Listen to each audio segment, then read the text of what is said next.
তো সবাই বলতেছে মুহাম্মদ এটা কে? কেউ বলতেছে পাগল, কেউ বলতেছে তিনি জাদুকর, কেউ বলতেছে তিনি হলো মাজনুন। এই জন্য সবার আরো ভিতরে দিলের মধ্যে বেচেন ভাব চলে আসছে, পাগল পারা হয়ে গেছে। মক্কার বড় বড় লিডাররা তার সাথে দেখা করার জন্য নিষেধ করতেছে, তাহলে সে চারটিখানিক কোনো ব্যক্তি হবে না, তার সাথে তো অবশ্যই দেখা করা লাগবে। দেখবো সে কত বড় পাগল, দেখবো সে কত বড় জাদুকর, দেখবো সে কত বড় গণক। এই জন্য মানুষ আরো বেশি করে আল্লাহর নবীর সাথে সাক্ষাৎ করেন। আল্লাহর রাসূল তো কোনো জাদু দেখায় না, কোনো গণনাও তিনি করেন না, তিনি পাগলামিও করেন না, বরং তিনি যার সাথে সাক্ষাৎ হয় তার সামনেই আল্লাহ রাব্বুল আলামিনের কালাম পাঠ করেন, আর সেই কালাম পড়ে মানুষ দলে দলে মুসলমান হয়ে যায়। বালাগাল উলা বিকামালিহি কাশাফাদ দুজা বিজামালিহি হাসনাত জামিউ ওয়া খিসালিহি সাল্লু আলাইহি ওয়া আলিহি। রহে মেরা মসকন হওয়ালি কাবা, রহে মেরা মদফন দিয়ারে মদীনা। বলগল উলা বিকামালিহি কাশাফাদ দুজা বিজামালিহি হাসনাত জামিউ ওয়া খিসালিহি সাল্লু আলাইহি ওয়া আলিহি। লা ইলাহা ইলাহা ইল্লাল্লাহ, লা ইলাহা লা ইলাহা ইল্লাল্লাহ, লা ইলাহা ইল্লাল্লাহ, লা ইলাহা। নেই কোনো মাবুদ আল্লাহ ছাড়া, বলো লা ইলাহা লা ইলাহা ইল্লাল্লাহ, লা ইলাহা ইল্লাল্লাহ, লা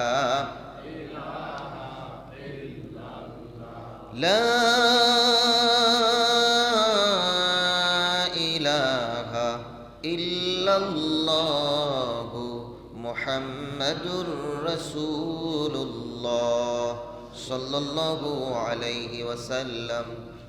আলহামদুলিল্লাহ সুম্মা আলহামদুলিল্লাহ। আল্লাহ সুবহানাহু তাআলার দরবারে অসংখ্য অগণিত কালিমাতু শুকর আদায় করছি, যে মহান রব্বুল আলামিন আজকের এই পবিত্র দিনে আল্লাহ রব্বুল আলামিনের মহান একটি হুকুম, জুমার নামাজকে সামনে রেখে এর কিছুক্ষণ পূর্ব মুহূর্তে আল্লাহ তাআলা আমাদেরকে দুনিয়াবি সমস্ত কাজ থেকে ফারিক করে, অবসর করে, মায়া করে, ভালোবেসে, মোহাব্বত করে আল্লাহ তাআলা সব থেকে উত্তম একটি জায়গা, প্রিয় একটি জায়গা, আল্লাহর ঘর মসজিদে সবার আগে আগে আসার বসার মতো সুযোগ করে দিয়েছেন, এবং কোরআন ও হাদিসের আলোকে দু চারটি কথা বলা এবং শুনবার মতো আল্লাহ তাআলা সুন্দর জান্নাতি একটি পরিবেশ আমাদের জন্য তৈরি করে দিয়েছেন। এই জন্য আমরা প্রত্যেকেই দিল থেকে মোহাব্বতের সহিত গলার আওয়াজটাকে ছেড়ে দিয়ে চিৎকার করে বলবো আলহামদুলিল্লাহ।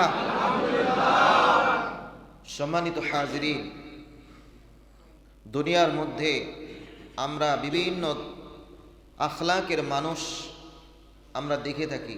আমরা এখানে যারা আছি প্রত্যেকের আখলাক বিভিন্ন ধরনের, সবার আখলাক, সবার চরিত্র, সবার আচার আচরণ, কথাবার্তা, উঠা বসা সব কিছু এক নয়। একজনের আচরণ আরেকজনের আচরণ থেকে ভিন্ন, ঠিক কিনা?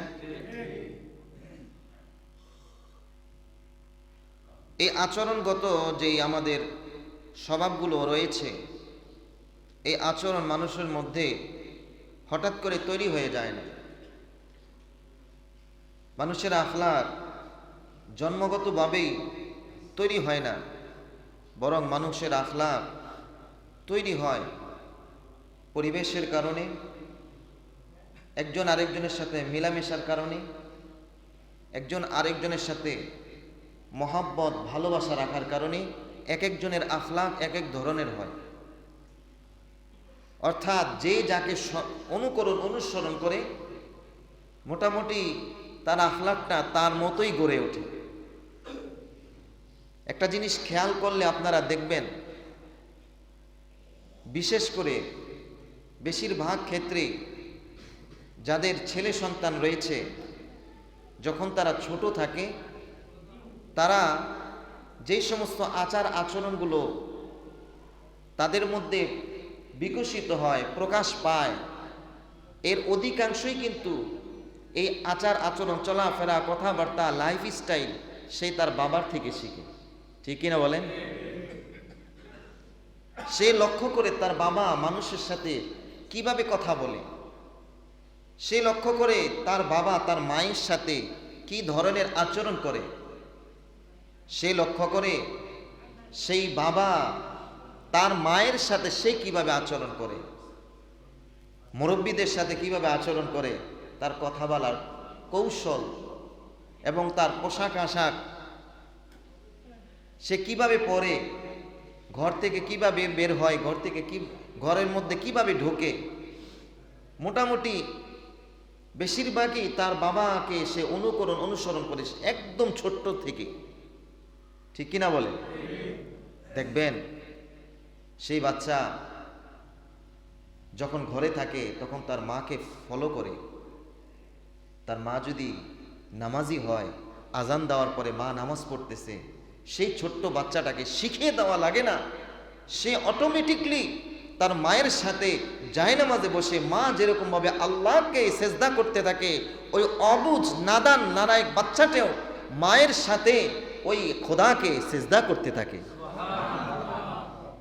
আর মা যদি নামাজি না হয়, ঘরে নামাজ না পড়ে, এই সন্তানটাও সে আল্লাহকে সেজদা করে না। এই জন্যই তো বলা হয়েছে একজন সন্তানের জন্য সর্বপ্রথম শিক্ষার কেন্দ্র হচ্ছে তার ঘর, অর্থাৎ তার মা। একটা সন্তানের জন্য সর্বপ্রথম মাদ্রাসা হচ্ছে যে তার মা। মা যেমন হবে সন্তান তেমনই হবে, বাবা যেমন হবে সন্তান ঠিক তেমনই হবে। এটাই আমরা পূর্ব থেকে দেখে আসছি। সন্তান হয়তো তার বাবাকে ফলো করে, না হয় তার মাকে ফলো করে। ঠিক কিনা বলেন?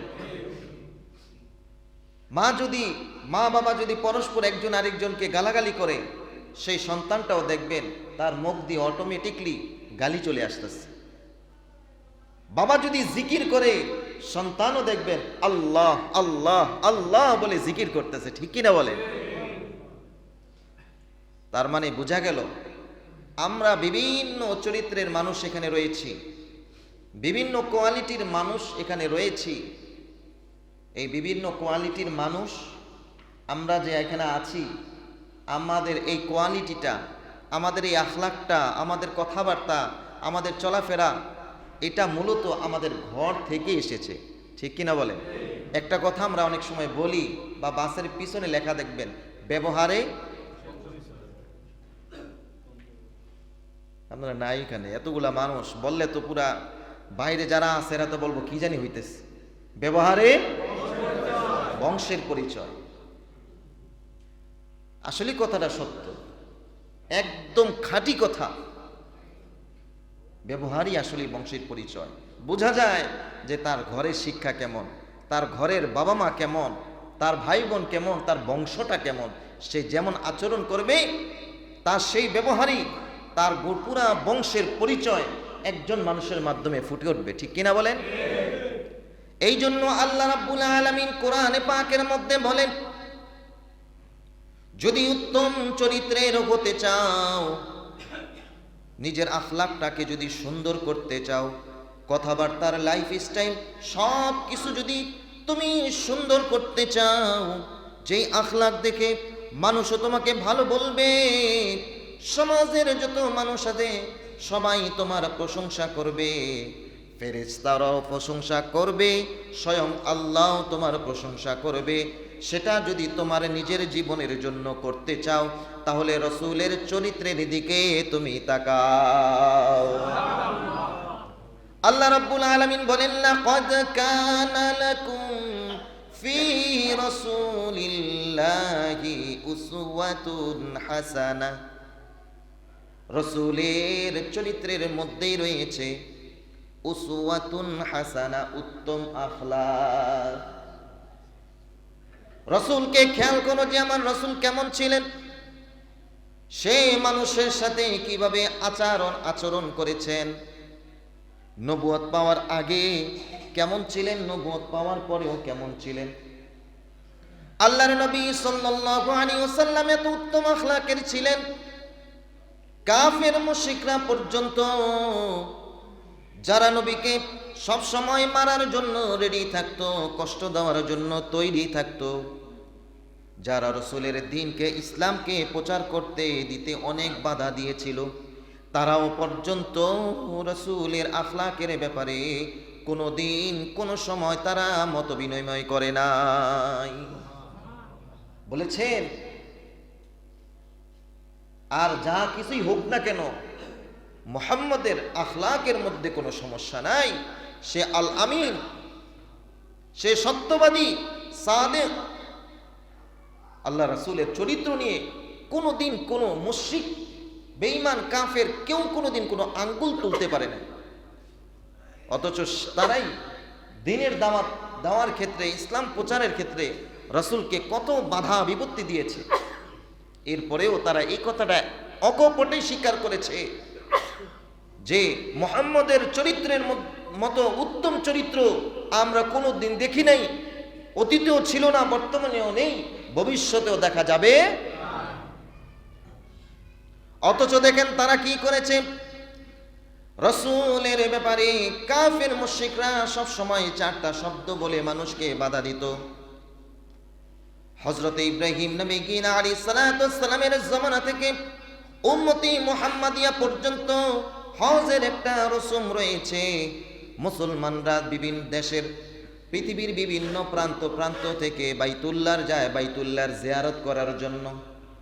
জাহিলিয়াতের যুগে এমন একটা হজ করার মানুষের মধ্যে প্রথা ছিল, পৃথিবীর বিভিন্ন দিক দিগন্ত থেকে মানুষ যখন বাইতুল্লাহর দিকে যাইতো হজের মৌসুমে, মুশরিকরা বলল পৃথিবীর বিভিন্ন প্রান্ত থেকে মানুষ এখানে একত্রিত হবে আল্লাহর ঘর জিয়ারত করার জন্য। আর এখানে আসার পরে যদি মুহাম্মদের সাথে সাক্ষাৎ হয়ে যায়, তাহলে মুহাম্মদের সাথে কথা বললেই প্রত্যেকেই মুসলমান হয়ে যাবে। কারণ আল্লাহ রাসূলের এমন আখলাক ছিল, কথার মধ্যে এমন মাধুর্যতা ছিল, চেহারার মধ্যে এমন একটা রহমতের ছাপ ছিল, গোটা অঙ্গ প্রত্যঙ্গের মধ্যে রহমতের ছাপ ছিল, যে দেখতো সেই আল্লাহ রাসূলের প্রেমে পড়ে যেত। সুবহানাল্লাহ। এই জন্য সবাই বসে বৈঠক করল, যাতে করে কেউ যেন আল্লাহর নবীর কাছে যেতে না পারে, তার সাথে কথাবার্তা বলতে না পারে। এই জন্য মক্কায় ঢোকার জন্য যেই প্রবেশ পথগুলো ছিল, এখানে মক্কার লিডাররা তারা তাদের প্রতিনিধি দাঁড় করিয়ে দিবেন। এক রাস্তার মধ্যে প্রতিনিধি দাঁড় করিয়েছে, যার সাথে সাক্ষাৎ হবে বলবা যে মুহাম্মদ একজন পাগল, তার সাথে তোমরা কথা বইল না। আরেক প্রবেশ পথের মধ্যে আরেকজন দাঁড় করিয়ে রাখছে, যখনই মানুষ প্রবেশ করে তাদেরকে সে বলে এই মক্কার মধ্যে মুহাম্মদ নামে একজন ব্যক্তি রয়েছে, সে হলো একজন গণক। কি বলছে? এক প্রবেশ পথে বলছে গণক, আরেক প্রবেশ পথে বলছে পাগল।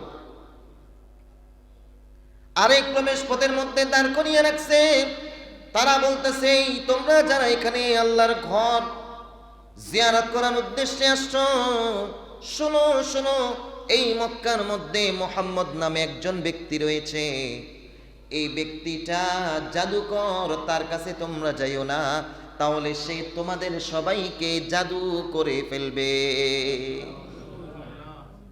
আল্লাহ রাসূলকে বলতেছে কি জাদুকর। একজন বলে যে আল্লাহ রাসূল পাগল, আরেক প্রবেশ পথে বলে যে তিনি গণক, আরেক প্রবেশ পথে বলে সে কি জাদুকর। এইভাবে সবাই মক্কায় ঢোকার যেই প্রবেশ পথ ছিল সবাই এরকম ভাবে বলে দিল যে কেউ মুহাম্মদ নামক ব্যক্তির কাছে যাইবা না, তাহলে তার কাছে গেলে তোমরা তোমাদের নিজস্ব যে ব্যক্তিত্ব আছে সেটা থেকে তোমরা নিজেরা সরে যাইবা, এই জন্য তার কাছে যাওয়া যাইবে না। আর মানুষের একটা স্বভাব হলো আল ইনসানু হারিসুন ফিমা মুনিয়া, মানুষ যেই জিনিস থেকে নিষেধ করা হয় ওই জিনিসের দিকে মানুষ বেশি ধাবিত হয়, ঠিক কি না? আপনার একটা ব্যাগ দিলাম যে ভাই এই ব্যাগটা রাখেন আপনার কাছে, দেখেন না ভিতরে কি আছে, খবরদার দেখেন না, তো ভিতরের মধ্যে আরো বেশি একটা বেচিন ভাব চলে আসে, কি জানি আছে হুজুরে কি রাখছে এটার মধ্যে, একটু তো দেখা দরকার, ঠিক কিনা বলেন? আর যদি এটা ঘরের স্ত্রী হয়, এইটা দিছি এটার মধ্যে কি আছে দেখবা না, তখন তো খবর আছে, ঠিক কিনা বলেন? তো সবাই বলতেছে মুহাম্মদ এটা কে, কেউ বলতেছে পাগল, কেউ বলতেছে তিনি জাদুকর, কেউ বলতেছে তিনি হলো মাজনুন। এই জন্য সবার আরো ভিতরে দিলের মধ্যে বেচেন ভাব চলে আসছে, পাগল পারা হয়ে গেছে। মক্কার বড় বড় লিডাররা তার সাথে দেখা করার জন্য নিষেধ করতেছে, তাহলে সে চারটিখানি কোনো ব্যক্তি হবে না, তার সাথে তো অবশ্যই দেখা করা লাগবে, দেখবো সে কত বড় পাগল, দেখবো সে কত বড় জাদুকর, দেখবো সে কত বড় গণক। এই জন্য মানুষ আরো বেশি করে আল্লাহর নবীর সাথে সাক্ষাৎ করেন। আল্লাহর রাসূল তো কোনো জাদু দেখায় না, কোনো গণনাও তিনি করেন না, তিনি পাগলামিও করেন না, বরং তিনি যার সাথে সাক্ষাৎ হয় তার সামনেই আল্লাহ রাব্বুল আলামিনের কালাম পাঠ করেন, আর সেই কালাম পড়ে মানুষ দলে দলে মুসলমান হয়ে যায়। আল্লাহর কালাম রাসূল তার পবিত্র জবান দিয়ে তেলাওয়াত করেছেন, কতই না মধুর ছিল, যার উপরে কোরআন নাজিল হয়েছে। আরে আমাদের দেশের মধ্যে বিভিন্ন জায়গায় কেরাত সম্মেলন হয়, বড় বড় কারীরা যখন তেলাওয়াত করে দিলটা জুড়িয়ে যায়, নিজের অজান্তেই একটা দিলের মধ্যে ইশক চলে আসে, আমরা তখন মাতালের মতো হয়ে আল্লাহর কালামের তেলাওয়াত শুনতে থাকি, ঠিক কিনা বলেন? কত মধুর লাগে আল্লাহর কালাম, কত মজাদার। এই যে 5 ওয়াক্ত নামাজে কতবার কোরআন তেলাওয়াত করি আমরা, কোনোদিন খারাপ লাগে? আপনারাও নিজেরা পড়েন, কোনোদিন বিরক্ত লাগে? বিরক্ত লাগে না। যেই কালাম রাসূলের উপরে নাজিল হয়েছে, সেই রাসূল নিজের পবিত্র জবান দিয়ে যখন কোরআন তেলাওয়াত করেছেন, মানুষ যখন শোনে প্রত্যেকটা মানুষ দিলের মধ্যে গিয়ে ধাক্কা লাগে, সেই ধাক্কাতে মানুষ দলে দলে, যখন হজের মৌসুমে বিভিন্ন প্রান্ত থেকে মানুষ এসে দলে দলে মুসলমান হয়ে যার যার মাতৃভূমিতে ফিরে যায়। সুবহানাল্লাহ।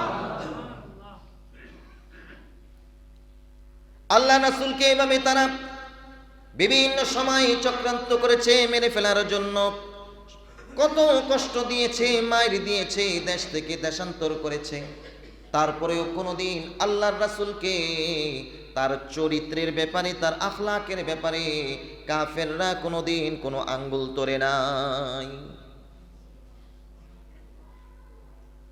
যখন আল্লাহর নবী সাল্লাল্লাহু আলাইহি ওয়াসাল্লাম 3 বছর গোপনে ইসলামের দাওয়াত দিলেন, এরপরে আল্লাহ তাআলা বললেন ওয়া আনযির আশীরাতাকাল আকরাবিন।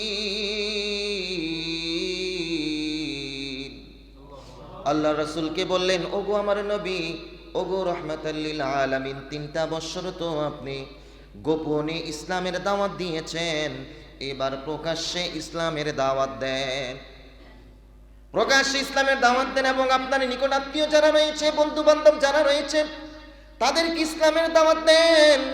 এই কথা আপনারা অনেকবার শুনেছেন, তারপরে আপনাদেরকে বোঝানোর জন্য বলতেছি, সফা পাহাড়ের উপরে আল্লাহর নবী দাঁড়িয়ে মক্কাবাসীদেরকে গোত্রের নাম ধরে ধরে ডাকলেন, সবাইকে জমায়েত করলেন। ওইটা এমন একটা পাহাড়, যদি কোনো বিপদগামী কোনো ব্যক্তি ওই পাহাড়ের উপরে কোনো দিন যদি দাঁড়িয়ে তার জন্য সাহায্য চায়, চাই সে পরিচিত হোক অথবা অপরিচিত হোক, চাই সে শত্রু হোক অথবা বন্ধু হোক, মক্কার সবার নিয়ম ছিল সবাই মিলে তাকে সাহায্য করত, সবাই তার ডাকে সাড়া দিত। আল্লাহর নবী সেই পাহাড়ের মধ্যে উঠে সবাইকে নাম ধরে ধরে ডাকলেন, সবাইকে বললেন, ও মক্কার লিডাররা, মক্কার অমুক অমুক গোত্রের লোকেরা, তোমাদেরকে আজকে যদি আমি বলি এই পাহাড়ের পাদদেশে শত্রু বাহিনী তোমাদেরকে মারার জন্য উট পেতে বসে আছে, এই কথা যদি বলি তোমরা আমার কথা বিশ্বাস করবা কিনা?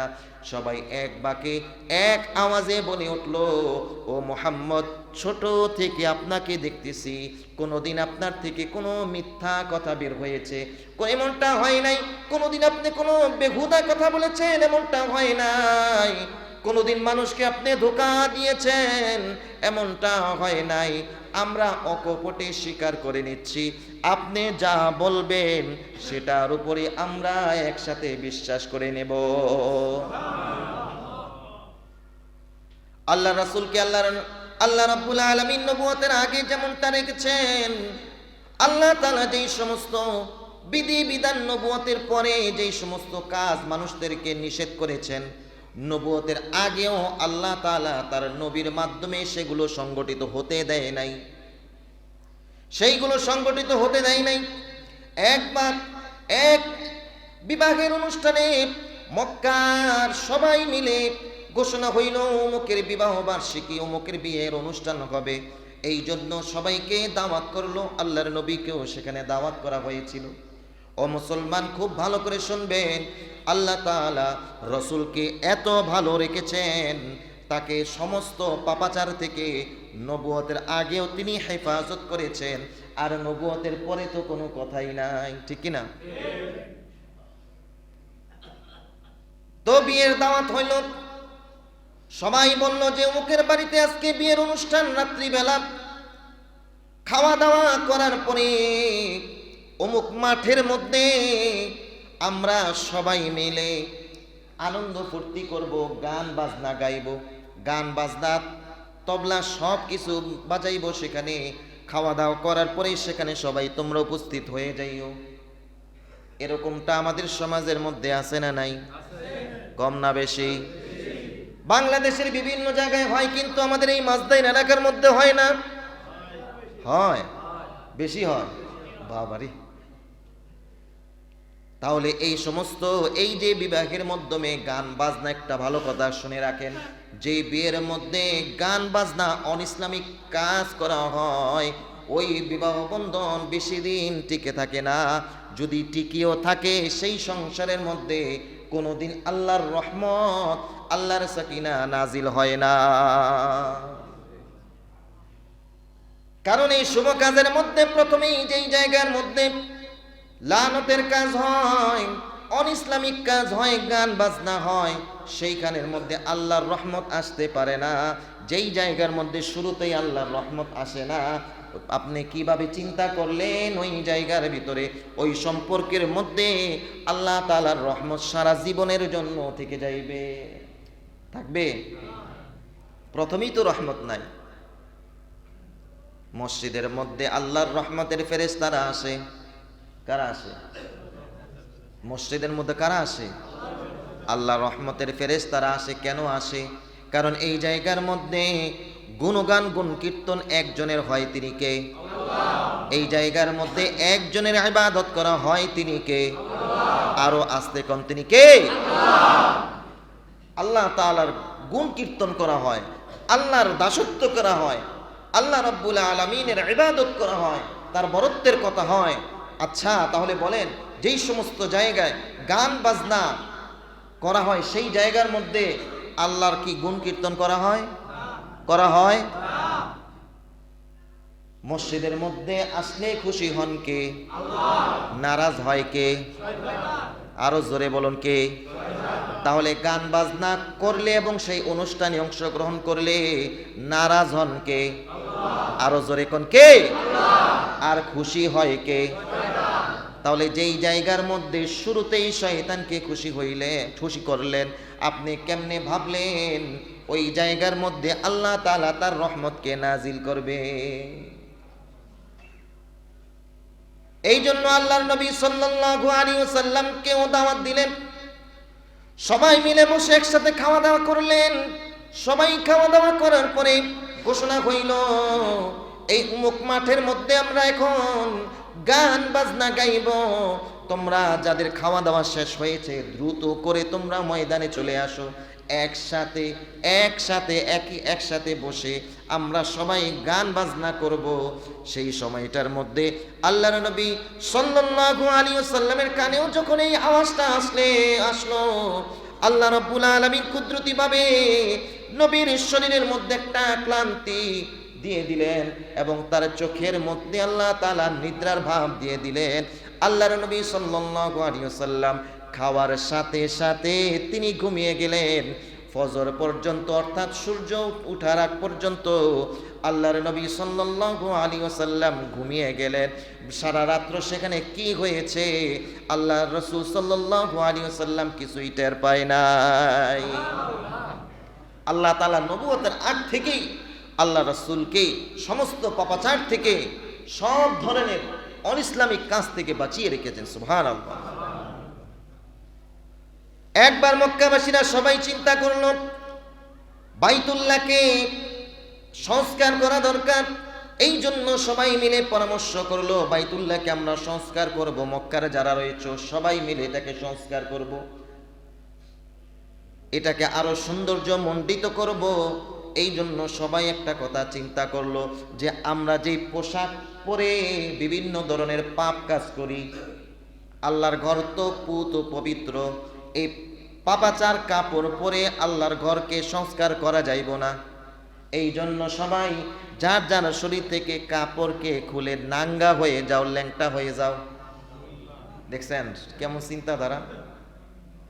কাপড় পরে পাপ করে, আরে কাপড়ের দোষ। কিসের দোষ? কাপড়ের দোষ। যে কাপড় পরে আমরা কত ধরনের পাপ কাজ করি। দেখবেন আপনারা, নামাজ পড়ে বের হয়েছে অনেক, এখানে নাই, আমি অন্য জায়গার কথা বলতেছি। নামাজ পড়ে বের হয়েছে, এখন মনে করেন একজনের দেখছে, ধরেন তার শত্রুরই দেখছে, দেখে সে রাগ হয়ে গেছে, দাঁড়া টুপিটা খুললে লই। কি করে? দাঁড়া টুপিটা খুইলা পকেটে বইরা নেই।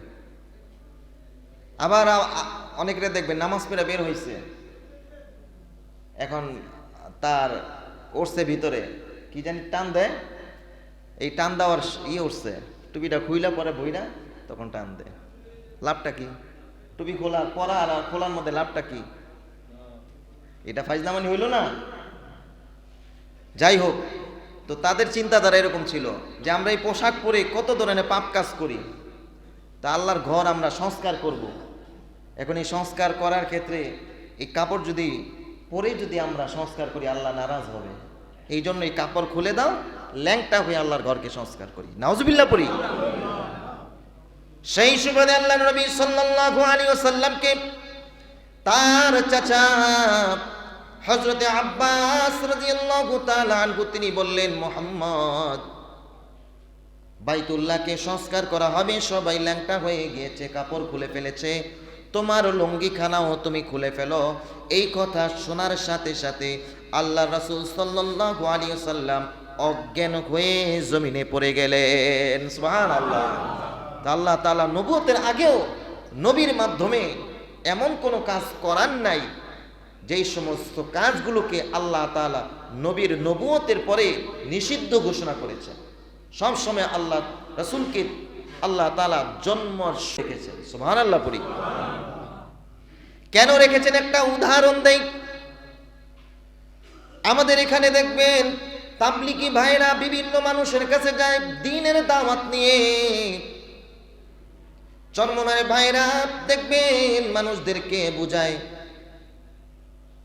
দ্বীনের দাওয়াত দেয়, তাদেরকে বুঝায় যে বহু পাপ কাজ করেছো, এখনো সময় আছে, আল্লাহকে চিনো, কবরকে বিশ্বাস করো, কবরের কথা স্মরণ করো, হাসরের কথা স্মরণ করো, হাসরের ময়দানের কথা স্মরণ করো। আজকের এই দিনটা তো দিন নয়, তুমি আজকে আসো, যেই কোনো সময় আল্লাহ তাআলা তোমাকে মৃত্যু দিয়ে দিবে। এই জন্য মৃত্যুর আগে নিজেকে পরিবর্তন করো। এরকম ভাবে বুঝাতে গিয়ে এক ভাইকে রেডি করলো, তাবলিগি ভাইরা রেডি করলো যে 3 চিল্লা দেওয়ানোর জন্য তাকে তাশকিল করে 3 চিল্লার জন্য নিয়ে গেল, অথবা চরমানের ময়দানের মধ্যে 3 দিনের জন্য তাকে নিয়ে গেল। সেই ময়দান থেকে এসে 120 দিন শেষ করে এসে যখন এলাকার মধ্যে ফিরে, তখন মানুষ দেখে সে গিয়েছিল দাড়ি ছাড়া, ফিরেছে দাড়ি নিয়ে, গিয়েছিল টুপি ছাড়া, ফিরেছে টুপি নিয়ে, গিয়েছিল শর্ট জামা পরে, ফিরেছে পুরা ফুল জামা পরে, সুন্নতি লেবাস পরে এলাকার মধ্যে আসছে। দেখে যে মাথার মধ্যে পাগড়ি পরা, দেখলে মনে হয় কোন একটা মসজিদের একজন খতিব সাহেব, ঠিক কিনা? ফরেজগার হয়ে গেছে। সেখানে গিয়ে মানুষের সাথে মিশেছে, অর্থাৎ ভালো মানুষের সাথে উঠা বসা করার কারণে আল্লাহ তাআলা তাকেও ভালো করে দিয়েছেন। যেমনি ভাবে চুম্বকের মধ্যে যে একটা আকর্ষণ, লোহার মধ্যে কিন্তু সেই আকর্ষণ আছে নাই। কিন্তু লোহা চুম্বকের সাথে যদি 6 মাস 1 বছর রেখে দেন লাগিয়ে, সেই লোহার মধ্যেও একটা আকর্ষণ আছে না নাই? আছে। তো সেই চুম্বকের সাথে থাকতে থাকতে লোহার মধ্যে একটা আকর্ষণ চলে আসে। ঠিক তদ্রূপভাবে একটা খারাপ মানুষ যখন ভালো মানুষের সাথে মিশে উঠা বসা করে থাকে, আস্তে আস্তে আল্লাহ তাআলা ওই ভালো মানুষের কিছু গুণাগুণ ওই ব্যক্তির মধ্যেও দিয়ে দেয়। সুবহানাল্লাহ পড়ি।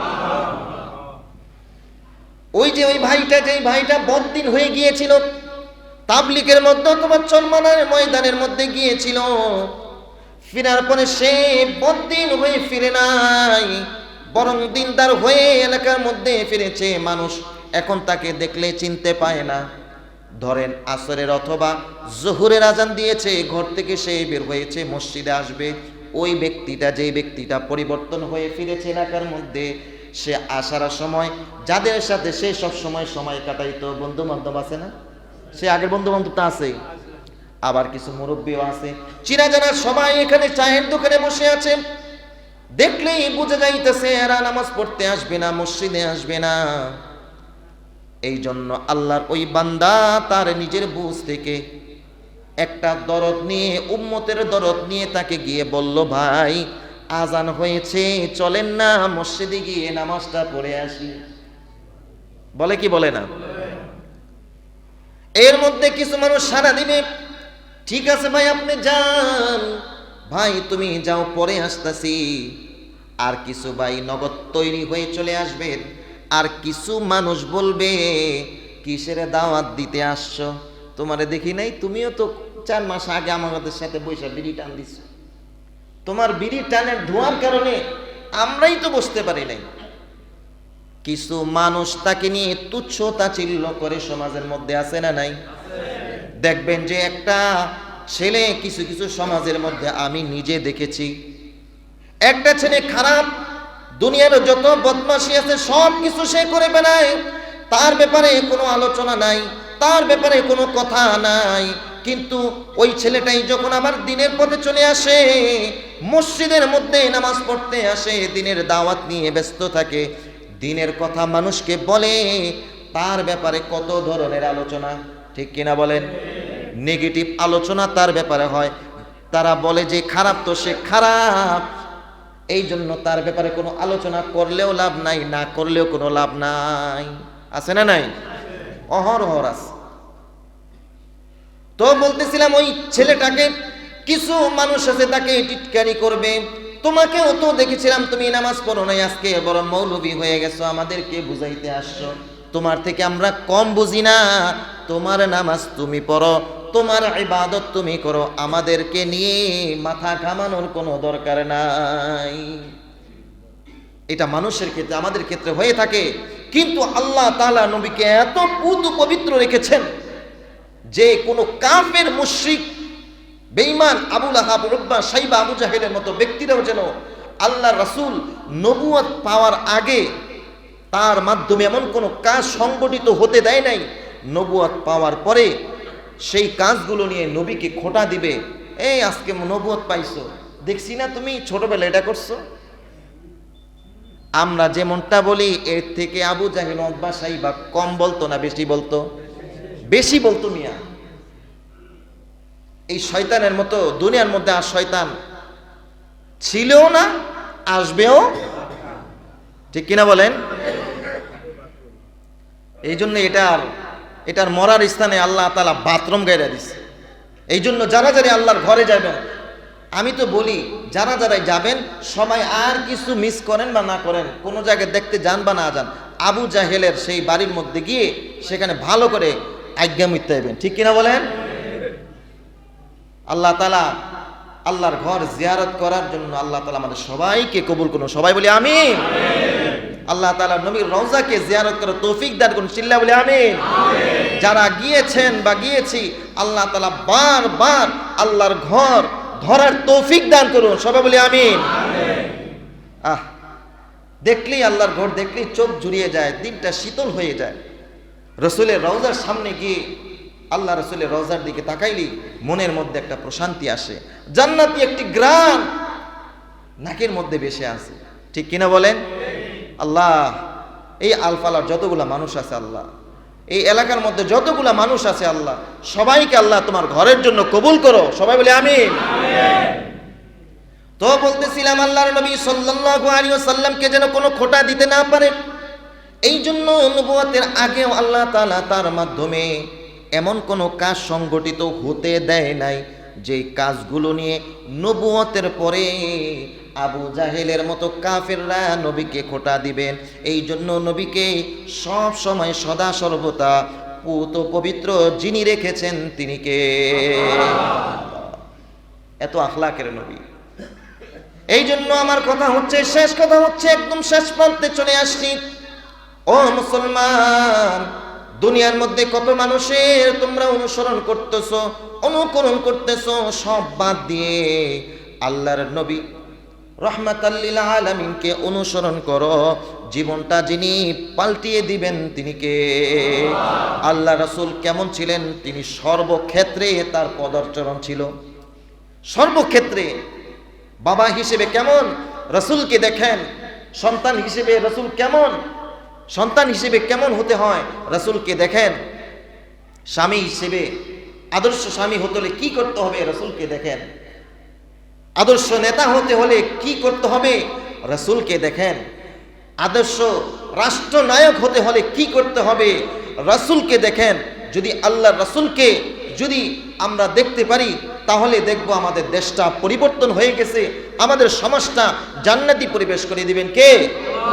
যতদিন পর্যন্ত নবীকে আদর্শ আইডল আইকন না মানব ততদিন পর্যন্ত ঘরও শান্তি নেই, সমাজও শান্তি নেই, দেশও শান্তি নেই, গোটা বিশ্বের মধ্যে শান্তি আসবে